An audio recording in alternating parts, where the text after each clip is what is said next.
What's up, y'all? Welcome to our channel. We're doing a recap of our Virgin Voyage cruise on the Scarlet Lady. We just basically talk about the things we liked and disliked about it. This is basically our first time on that cruise. Usually we go on the Carnival and Royal Caribbean. That's the one we're usually familiar with. So this time is our first time with it. And, it's all of a new thing for us. So we're just going to basically just talk about the things we like about it and the things we disliked about it. Overall, it was an exciting cruise. We loved it. It was.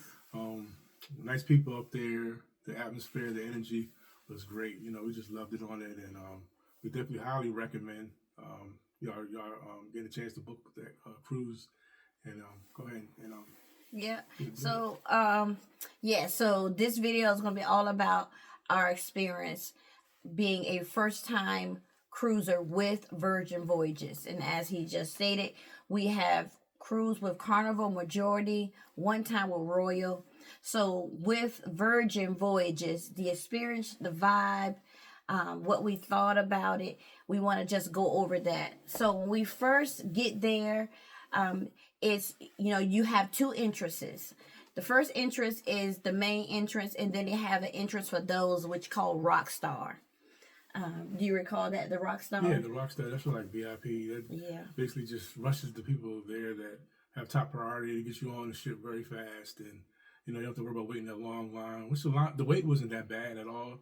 The people up there, they took our luggages and got everything to our room pretty fast, though. But as far as that process, if you just book regular, it's fine. You don't have to wait too long, though. Yeah. There wasn't a lot of people that really was cruising around that time. We went January the 11th, 7th through the 11th. So it was a 4-day cruise, and so usually around that time, it's not too busy. But the ship was completely capacity. It was full, and getting back to the Rockstar entrance and the main entrance, so that's something that I want to experience. I've heard good things about that Rockstar privileges. You do have different priority check-ins. They give you different perks and stuff. I think one of them was like they may give you champagne, a little bar up. Yeah, that's the rooms, but they give you like champagne when you first come in, and you have that entrance,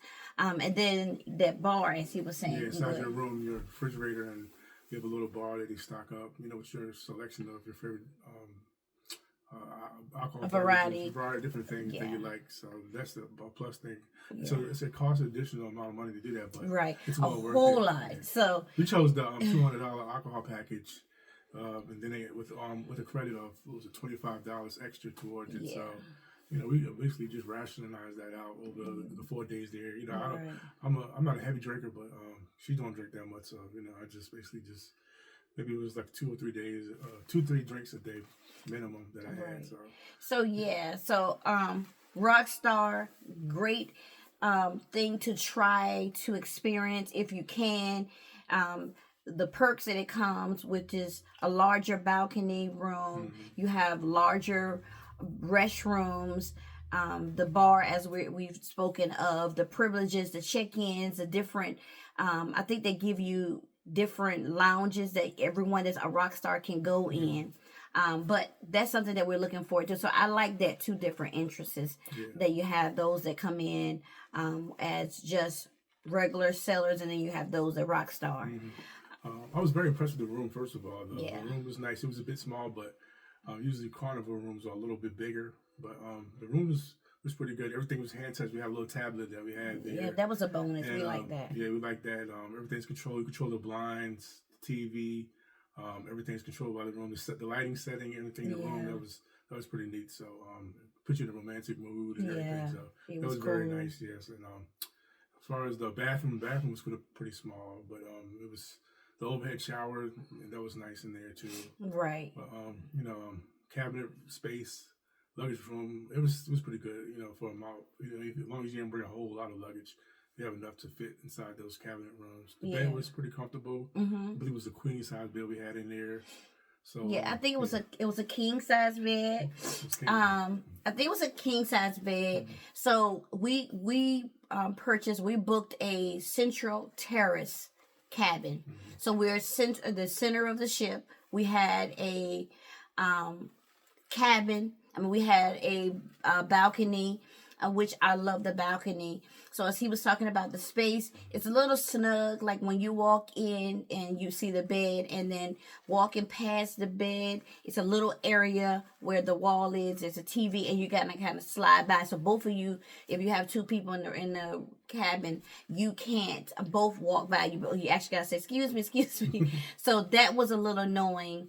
They had a sofa in there, and then you had your balcony, which is cool, good sized balcony, and the infamous the what is it outside in the on the balcony that everybody loves? Oh, the was it the rock? The I can't think of it. The net thing Where you can swing in, around, yeah. That was in there too, and that's Virgin is known for that. And people has been told that if you go in there, you can end up sleeping in there all night. We didn't use that, but it was there. Sometimes they said just test it out. Yeah, he tested out. The bathroom, like you walk in the bathroom, very tight. Because I watch YouTube videos, I'm sure this is why you guys are tuning in. When you walk in, the bathrooms are very, very tight. When you walk in, there's a toilet, the shower's on your right, and then there's a little cute little sink, which I think is like modern sink. So overall, we like the rooms, as we said, compared it to Carnival. Carnival may have a little more space, but the aesthetics of the room, like how romantic and how they had the tablet that you can use for lightings, even your muster drill, they had that up there. That was cool. We like that. So overall, we liked I know people was complaining about the furniture. It looked very dated, but I mean, I think the furniture was pretty nice. Yeah, for what we got. It wasn't too bad. So, and also the balcony. Make sure you check before you go up there because it was a little restricted, but we still could see over the emergency vessels they have on the side, which just in case something happens, you get onto one of those. But that didn't really, it didn't really cause too much of an issue. Still was able to see out into the ocean. Right. So about that, our room it's called an obstructed view. So we were on deck 9. But as I'm watching my YouTube videos and I'm learning a little bit, I'm actually is a new travel agent, and I'm learning a lot about Virgin, Voyages, and Carnival. Those are 2 ships that I am learning about. So deck 8, I think deck 8 and 7, I believe, is where they have those emergency ships, just in case if something they need them. So it was actually below us, not actually right instructing. It wasn't instructing our view, but as we looked down to the 8th and the 7th floor, that's what those ships were at. And I was like bummed out about it, but it actually didn't obstruct our view. But you can see it when you look down. And also you get these little wrist bands that unlock your room. You can really basically pay for your food or whatever, anything you want to get on the ship. Basically in all your gratuities, everything you can keep track with all that though. But it basically unlocks your room. You pay for drinks or whatever, and keep a tab on your balance. Which I did like that. Yeah. That was cool because Royal and Carnival has the cards that you have, and you need a lanyard to wrap around your neck, which kind of it takes away from your outfit. So it's really cool to have like a little wristband, and you just tap it and open up your door. You tap it if you want to go to purchase something on board. It also attached to it is your credit card, your bar tab that he discussed. So it was really cool. And then at the end of the after we end our last day at debarkation, they had like a little recycling bin that you had the option to just kind of recycle your armbands, but you didn't have to do it. So we did like that. That was cool to have that on your wrist. It's waterproof. It was little red. I think it was gray, and then the wraparound was like a red. So that was cool. Yeah, waterproof. Yeah. So the next topic, let's talk about the food. Yeah, the food was good. We enjoyed the food. We basically go there and get food of any kinds anytime around the clock around on the ship. They had a nice pizza place that we enjoyed. I mean, probably one of the best places as far as pizza. It was really good. So we enjoyed that.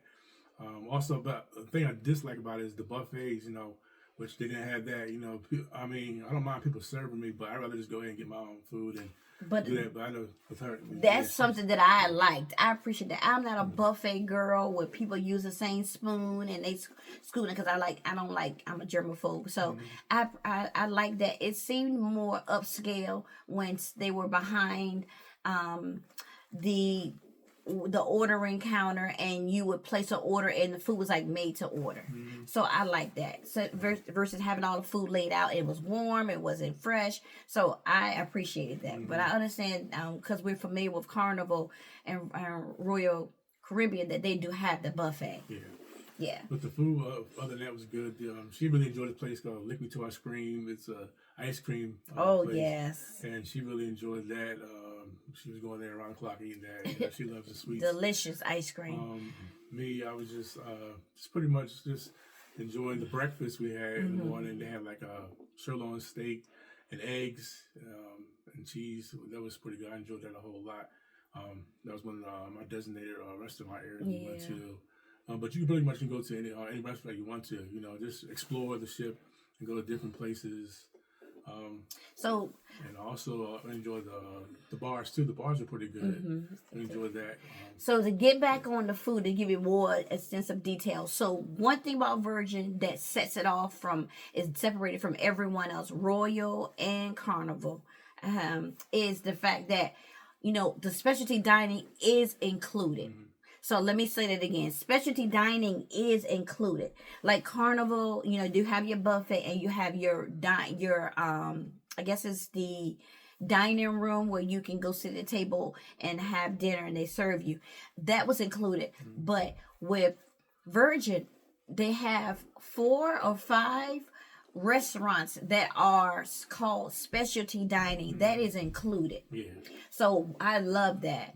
You know, and you also have to make a reservation for it. Yeah. So or you can go to, we did sometimes, it depends on, you know, how many people go there. You can just go there and it depends on seating. They'll allow you to come in there. But it is best to make a reservation before you go on. It was a Korean they had there that we enjoyed. Gumbe. The Gumbe. It was Italian.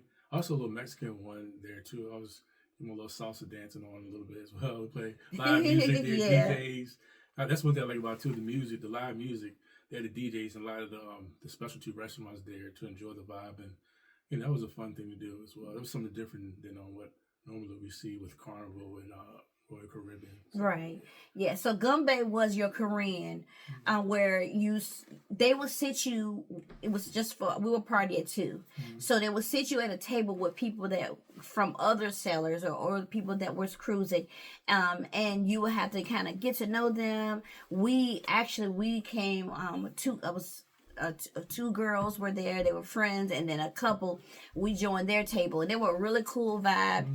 And there is a game that you play that's like very entertainment, interactive. So that was fun. And then you order your food, and then they grill it for you. And on land, I love hot pots, which you have the grill and you have the hot pot. Yeah. So they didn't have the hot pot, but they had the Korean food.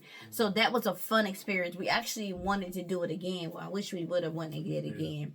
And then there's Razzle Dazzle. I think Razzle Dazzle is the upscale Mexican inspired restaurant, and they're known for the corn. What did you think about that corn? The corn was something that I was looking forward to, but it was a little cold, so you have to make sure you get it fresh and hot. Request that. Yeah. You know? But then that was one of the things I liked about it, and the Korean, like you said, the hot pot. We enjoyed that. They had they had shrimp. They bring out to you sirloin steak. Yeah, that was good with the cheese on it. Melted cheese. That was very good. That was really good. We enjoyed that. And then I think, what was the other one? Pink agave. Yeah. Pink agave was kind of Chinese, you think? Yeah. Because we had they had a noodle, type of ramen noodle, a dish, and then I had like a red fish, and they actually cut the fish, but they fried it, but you saw the head, which was kind of cool. You know, you could tell that they put a lot of thought in that. And some other, I think we had some like a sweet and sour type of chicken. Yeah, sweet and sour chicken. Yeah, that was good. That was good there also as well. Noodles I had, and rice. Yeah, it was good. And then I think Virgin, Olive Virgin, I think that was good. That was the Italian. that's been really popular. I've been hearing the people say, "Oh, you cannot miss out going into that restaurant." For us, it was okay, I would say. Would you agree? Yeah. It wasn't nothing, as people say, right home about. But the steak was good. You Mm-hmm. cannot mess up a steak unless you make it too, you cook it too well. Yeah. But it was decent. Yeah, I like my steaks usually medium well done. So if you order like that, they won't really mess it up too much. Right. But if you get it well done, it might taste a little tough. So Yeah. yeah. So the food overall, I'm happy with. Like he mentioned a little bit ago about lick me till we ice cream. Lick me till ice cream. The variety of ice cream, quality ice cream, Ben and Jerry's. Heigen ice cream. That ice cream was so good, and it had the combs, like the waffle combs. It had red velvet. They had vanilla and chocolate. So it was just top notch to me. Normally on Carnival or Virgin, they have the ice machine, which is like vanilla chocolate, strawberry, and that regular combs that you can get from the grocery store. That has the variety. It was good. Yeah. I went there several times. I was hooked on that. It was like an almond vanilla ice cream. Then they changed it out a lot. So then next they had butter pecan, which is good. That's my favorite one. And then they had a pistachio ice cream. They had espresso. They had key lime ice cream, pie ice cream. It was so good. I love the ice cream. Yeah. Another thing I didn't like also, what I didn't like about this cruise is I'm so used to the announcements and giving us, letting us know our destinations, where we're located at. They didn't do that with here. Basically, it's like, you have to find out everything on your own. Make sure you look on your itinerary and see, what's going on throughout the ship. They had a lot of clubs and a lot of activities going on, a lot of live shows, which is pretty good. But as far as I'm just so used to, just getting that wake up call in the morning and, attention, cruisers, we're here, whatever location. I'm just so used to hearing that. But this is something you get used to. But everything was just like, you're on your own, flying everything, which was, it's just something you have to get used to. Yeah. So, like, we have totally different opinions. I did not miss the announcement. I didn't feel like it was something that I was expecting because I must say that I do my research first and I see what experiences and differences in Carnival and Virgin than Virgin and vice versa. So, when I got up there and there was no announcement, I was aware of it and I didn't have any problem with it, but I understand that he was looking for that. Yeah. Even when it was time to get off the ship and you were at that port, excursion, they did not say any announcements. You had to look on the Virgin app. So they pushed that you download the Virgin app soon as you get a booking and you download it and you check in for the fastest check-in process when it's time to get on the ship. All that stuff is on the Virgin app for you to know. The itinerary, they have daily activities, things that you can do on the app. So, the announcement, they felt like they don't want to do the same thing that Royal do or Carnival. So, to me, that was fine. Yeah, no cruise director. So. Yeah, no cruise director. So that's just something, I'm just so used to, but not a deal breaker, nothing like that. I definitely still. It's just different. Yeah, it's just different. From here. So let's talk about. Also, the number one thing you should book with Virgin is the no kids. Everything is all adults. No kids. No kids running around. You ain't gotta worry about someone jumping in the pool and splash you while you're sitting on the side. Running through the hallway, knocking on your door. Too many kids in the hall. So no kids. Adult only experience. Grown, sexy, adult, mature vibe. It was a good vibe. And that's a plus. I applaud that. I did not miss the kids running around at all. Not saying that we don't like kids or anything. We have our own kids. But just to get on a ship and you don't have to worry about the kids all over the place. It was the vibe of no kids were perfect. Yes. So he did go there. Sleep real peaceful. Yes. Everything was just so wonderful. It flowed really good. So that's something that we definitely gonna look forward to again when we go on our next one. No trip. We love the kids, but no kids was the bonus. Yeah. So we talked about a lot of stuff. We talked about the difference between Virgin. We talked about the our rooms. We talked about the food. So I think that we should stop here, and we'll our next video we're going to talk about entertainment. We're going to talk about the drinks, how we thought about the drinks. We'll talk about the excursions, the overall vibe of Virgin compared to Carnival, because I think we're actually going on the Carnival cruise in May. So we are excited about comparing them. About it. So that is what we want to talk about today. Stay tuned. Yeah, this is we'll have part 2. This is a 2-part video, so just stay tuned. Thank you for sitting here. Thank you. Checking our channel out. Comment, like, subscribe, and we'll be back to you on the next one. Yes. All right, y'all. Peace. All right, peace.